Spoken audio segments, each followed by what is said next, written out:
Good afternoon, my fellow Lions. It's been a couple of weeks since I done my last program. I've been a little under the weather, and as part of our orientation, the one thing that our goal is to ensure that you understand from the time that you sign your application there throughout that you understand what we Lions do and who we Lions are.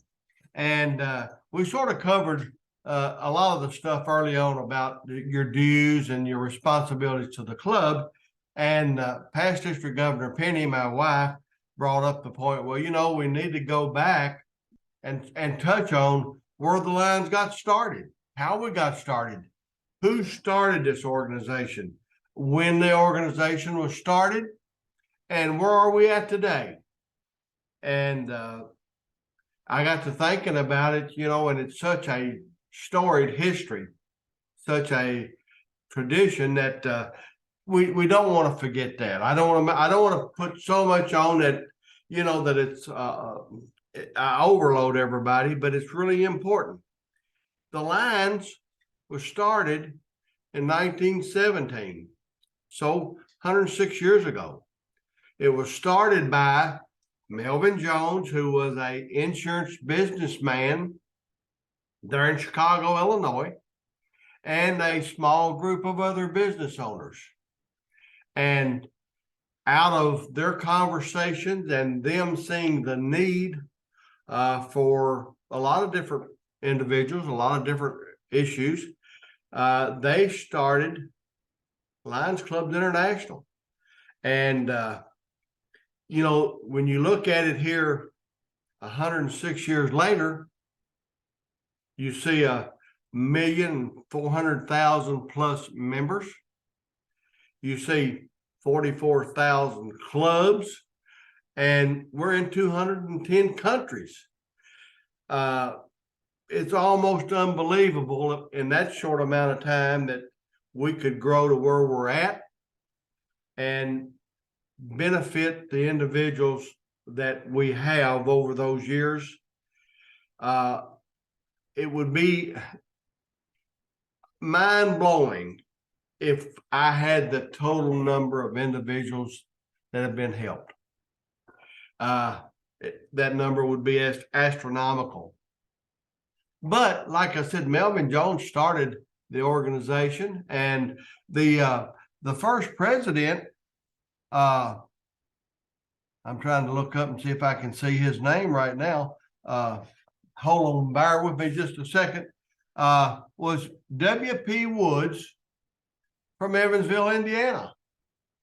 And that was in he was president and really was one of the dear friends of founder Melvin Jones. And that was just the start of what we see today.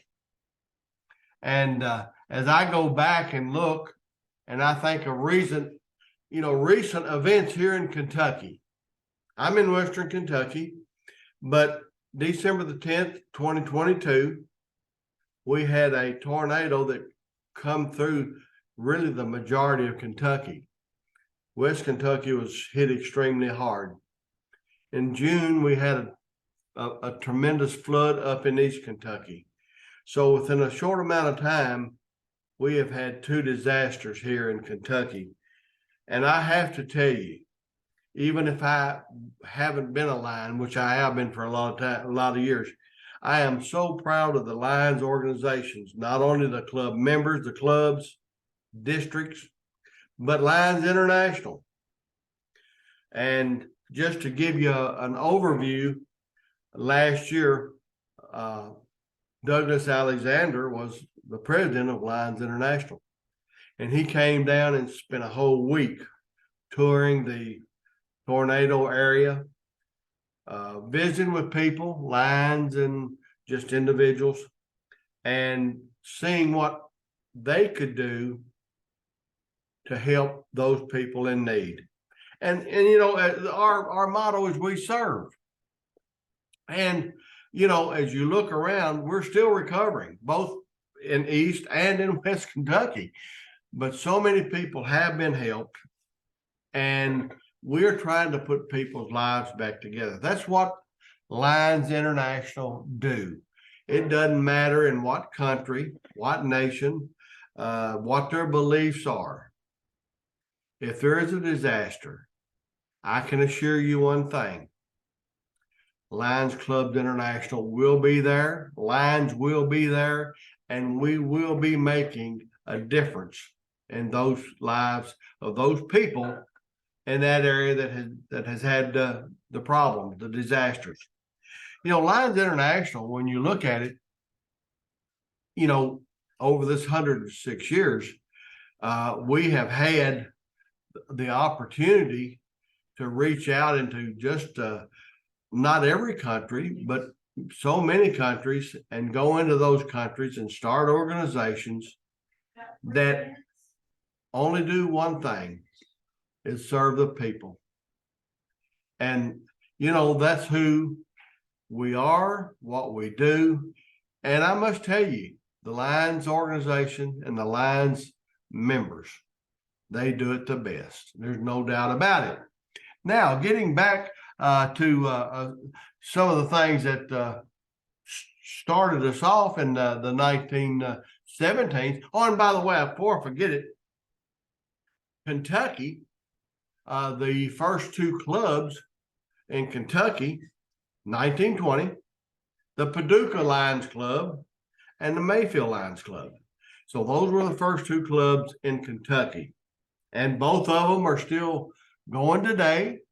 Both of them are still very prosperous, doing really good things. And the Mayfield, it was one of the areas hit the hardest by the tornado. So they not only have always helped people, people have been going down there and working with them. And I just want to say this much: the donations and contributions that people give, the volunteer hours that people give other than Lions, is always appreciated, and it's always needed, because that, again, we couldn't do what we do if we didn't have people in these communities and towns that supported us. We've had clubs, you know, when you look around, and I just try to review some of the foreign countries, and it's hard for me to pick out one that doesn't have a Lions organization. And I'll say this much: in 2008, when I was district governor, our international convention was in Thailand. And we broke out into groups of probably 25 to 30, and they were all from all parts of the country. And to today, I still email and keep up with my fellow past district governors that were in attendance there in Thailand. We're in Bangkok. Some of the finest folks that you ever meet. But let's get back to the International Lions Organization. You know, the one thing that a lot of people don't know, and I'm surprised to be a lot of times, they'll look at me and say, well, what do the Lions do? Who are the Lions? We don't know that much about Lions. And I guess, again, I know I'm biased, but you would think everybody would know about the Lions and the Lions organization. But one of the things that we were taught at one of the seminars I was at, you know, we're one of the best kept secrets in the country. And I guess we are. But, you know, the thing that we do continually is we reach out into these communities and we try to communicate, and we do service projects. And through those service projects, we reach out to people and let them know who we are and what we're doing, what we are, what we do. So that's one of the ways, and there is other ways that we do it. But again, service projects is the bedrock of Lions International, period. That's the bedrock, the foundation.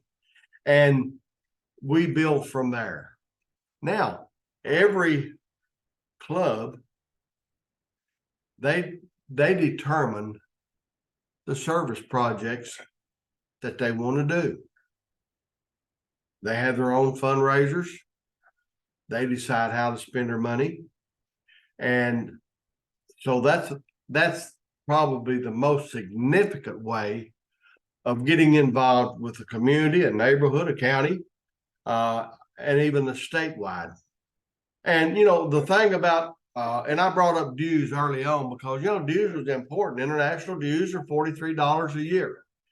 And people say, well, what's that for? Well, the majority of those funds, they go to exactly what we were just talking about, to making a difference in these countries, these areas, these states that have had issues. I mentioned the tornado here in West Kentucky, the flood in East Kentucky, and you can just go on and on and on. And so everything, as we know, takes money. And I will say this for Lions International, there's no organization that is more frugal with a dollar than our Lions organization. We stretch our dollars. We work with a lot of different major corporations. Thank goodness for them, by the way. But we stretch our dollars in order to be able to do more and help more people, to make a difference. A lot of folks used to say, and I use this term, and you'll hear it from time to time, it's not giving a hand out, okay? It's giving a hand up. If you're in East Kentucky and your home has been washed away and everything in it, and you're standing out there with nothing but the clothes you had on, giving you a hand up is a big deal. Whether it's providing you a place for you and your family to stay, whether it's providing food, and in a lot of instances, like down in our December 10th tornado, that was freezing weather. So getting a kerosene heater, getting warm clothes, getting things that are essential just to get by from day to day. And the other thing about Lions International that makes everybody proud, and again, I use what what I have seen, what I have been involved with. And when you look up day after day after day, there is tractor and trailer loads of everything that you could possibly think of coming from all across the United States.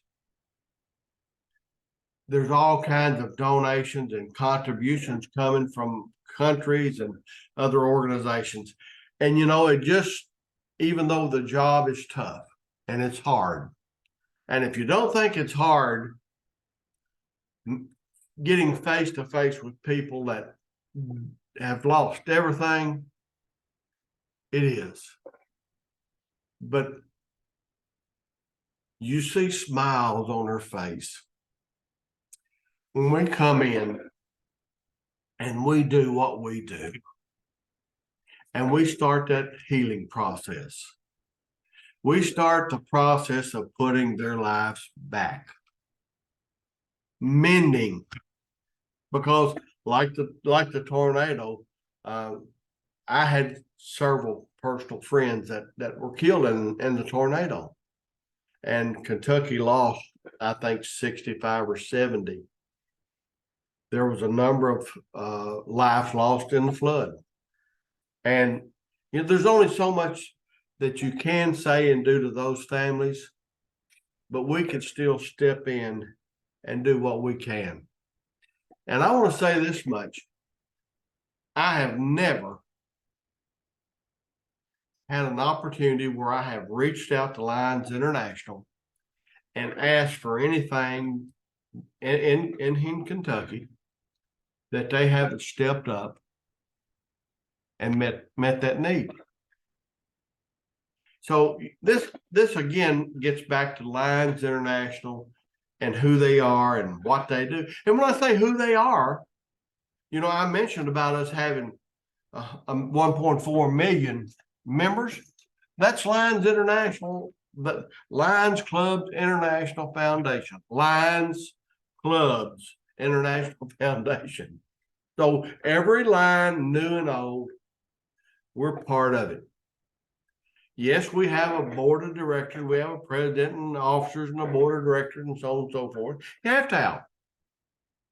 But again, those are through elections that comes all the way down to the clubs and the districts and multiple districts.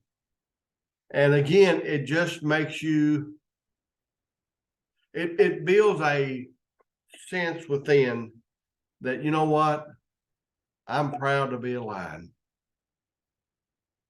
And, you know, that in itself speaks well for every Lion that I've ever met. And, you know, when we look out and we reach out for new members, the one thing that we do have, we have a lot to brag about. We have a lot to tell you about. We have a lot of positive results that we can go on and on and on and on and on with. Again, that gets back to the storied history of Lions Clubs International. And, you know, I don't like to jump around a whole lot. I don't like to clutter up, you know, one of our orientation sessions. We're going to be doing these pretty much every week, and I'm going to try to stay within 15 or 20 minutes. But again, you know, you've got to know where you're at now. You got to know where we come from. And I will go back from time to time and touch on Lions International and things that happen, events that happen. Because as we see each day, each week, there is always different issues somewhere. A couple of other quick things, you know, things that just pop in my mind, and I don't have a script. I don't make a lot of stuff up. That I write down. But, you know, the Lions organization is the only organization that is recognized by the United Nations. We just a few weeks ago had a Lions International Day at the United Nations. And any line that wants to go can go. That just goes to show you how we have been recognized for what we do and who we are.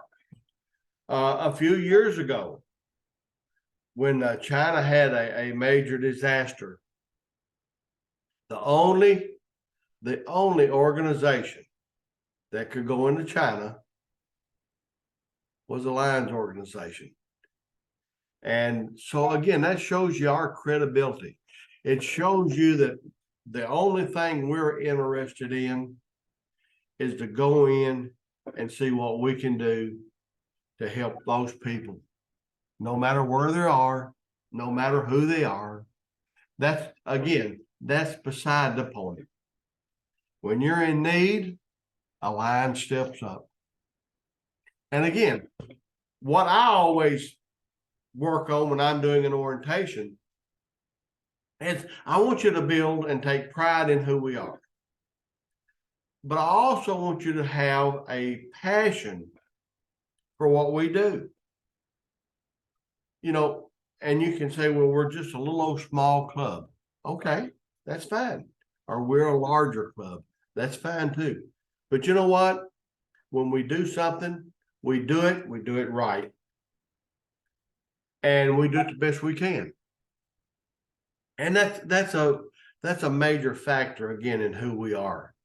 And I just I want, and I hope, and my goal is that a lot of folks will look at this. See, I'm just an old coal miner that's been in the Lions a long time. But I know one thing. I've never regretted being a Lion. I have enjoyed every minute of my time so far. But I want to be able to reach out and bring new people into the Lions organization.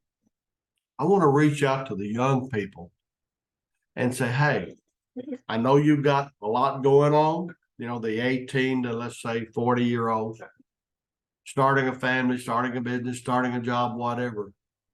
But when you're blessed like we are, always think about giving some time because you've been blessed. And I think it's our responsibility to give back. Give back what you can, how you can. And a lot of people tell me, say, well, I don't have a lot of time. Okay. Take what time you've got and say, this is what I can do. This is a project that I like. I can do this.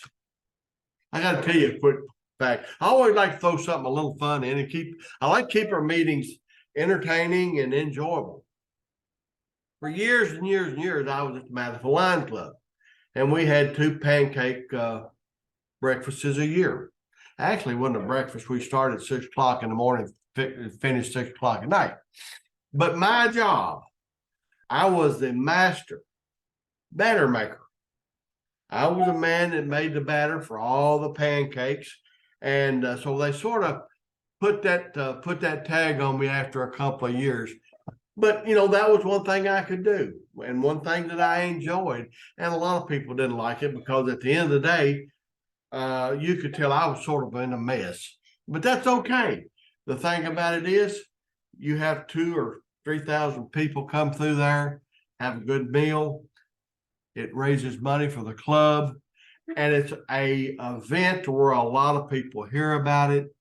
A lot of the business in Madisonville made contributions to the club to help put it on. And then we took those dollars and then we bought glasses for people that couldn't afford them, eye exams. We helped out with surgeries, and the list goes on and on and on. So just help and do what you can.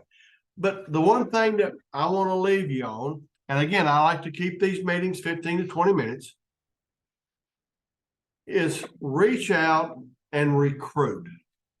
Reach out and be a sponsor. And for those of you that are watching this, that you're not Lions and nobody has asked you, and that's a big phrase we used to have a couple of years ago by one of the international presidents, just ask. And this is the thing that I'm working with our Lions to do, is get each and every line in Kentucky to go out and just ask. Real simple. Who wouldn't want to be in the world's best service organization? And the thing that I'm so proud of, you can be in a Lions for roughly $5 a month. That's what our dues come up to. So in closing, number one, I plan on being here next week. Please tune in. Please let you folks know. As you can tell, I'm just informal. I just like to talk about who we are and what we do. But it's a pleasure being able to reach out and express my views and my opinions and my limited experience about this great Lions organization.